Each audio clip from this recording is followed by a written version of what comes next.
ప్రభునందు ప్రియులైన మీకందరికీ యేసుక్రీస్తు ప్రభువారి నామములో శుభవందనాలు తెలియజేస్తూ ఉన్నాం.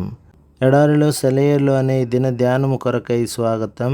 జూలై 13. లేని వాటిని ఉన్నట్టుగానే పిలుచువాడు. రోమపత్రిక 4:17 అంటే అర్థమేమిటి? అబ్రహాము మనకందరికీ తండ్రి ఎలా అయ్యాడు? అతడు దేవుని మాటను అక్షరాల నమ్మడానికి వెనుకాడలేదు. అంత వృద్ధాప్యంలో తాను తండ్రి కావడం అన్నది అసాధ్యమే. మరి అది అసంభవమే. కానీ పిల్లవాడు పుట్టక మునిపే దేవుడు అతన్ని అనేక జనాంగాలకు తండ్రి అని పిలిచాడు. సందేహించకుండా దేవుడు తనకు చెప్పాడు కాబట్టి అబ్రాము తన పేరును అబ్రహాముగా మార్చుకున్నాడు. అదే విశ్వాసం. అంటే దేవుడు చెప్పిన దానిని నమ్మి రూఢిపరచడం. ఎదుట గుంట ఉన్నదో లోయ ఉన్నదో చూసుకోకుండానే విశ్వాసం అడుగు ముందుకేస్తుంది. దాని అడుగు చదునైన బండరాతి మీదనే పడుతుంది. దేవుడు నీకు ఏదైతే ఉంది అని చెప్పాడో అది నీకు ఉంది అని నమ్మి ఇతరులతో చెప్పు. ఆయన నువ్వు నమ్మేదంతా వాస్తవం చేస్తాడు. అయితే అది నిజమైన విశ్వాసమై ఉండాలి. దేవునిపైన ఆ విశ్వాసంలోనే నీలో ఉన్నదంతా కేంద్రీకృతమవ్వాలి.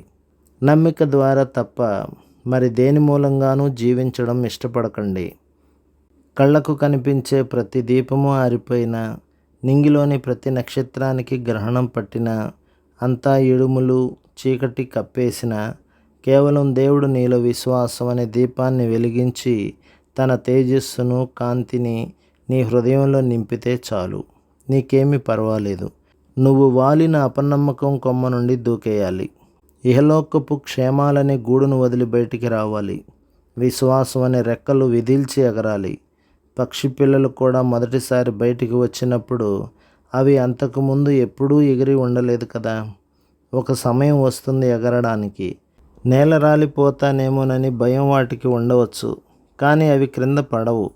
వాటి రెక్కలు వాటిని గాలిలో నిలబెడతాయి.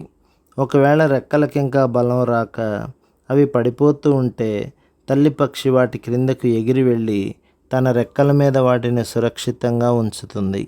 దేవుడు కూడా నిన్ను అలానే ఎత్తిపడతాడు. కేవలం నమ్మిక మాత్రం ఉంచు. నిన్ను ఆయన ఎత్తి పట్టుకుంటాడు. అది సరే. నువ్వు ఇలా అనవచ్చు, క్రింద ఆధారం ఏమీ లేదే, ఎలా దూకను? ఆ పక్షి పిల్లకు కూడా ఇదే సందేహం ఉంటుంది కదా. ఏమీ ఎందుకు లేదు, గాలి ఉంది కదా. గాలి మనం అనుకున్నంత బలహీనమైనది కాదు. పక్షుల్ని శూన్యంలో నిలబెట్టేది గాలే కదా. నీకు తెలుసు, దేవుని వాగ్దానాలు మనకున్నాయి. అవి బలహీనమైనవి ఎంత మాత్రమూ కాదు. నా బలహీనమైన పేద హృదయానికి అంత శక్తి కలుగుతుందని నాకు అనిపించడం లేదు. ఏమిటి, దేవుడు అన్నాడా? శోధనలకు గురై లొంగిపోయే నా ప్రవృత్తి సంఘర్షణలో జయశాలిగా నిలబడుతుందని, నిలబడగలదని దేవుడు నిజంగా మాటిచ్చాడా? గజగజ వణిగిపోతున్న హృదయానికి శాంతి దొరుకుతుందని అన్నాడా? నిజంగా అని ఉంటే అది అబద్ధం కానేరదు కదా. ఆయన అలా అని ఉంటే చేయకుండా ఊరుకోడు కదా. నిశ్చయమైన ఒక వాగ్దానం నీకు దొరికితే దాన్ని అక్షరాల నమ్ము. ఉన్నది ఉన్నట్టుగా నెరవేరుతుందని రూఢిపరచుకో.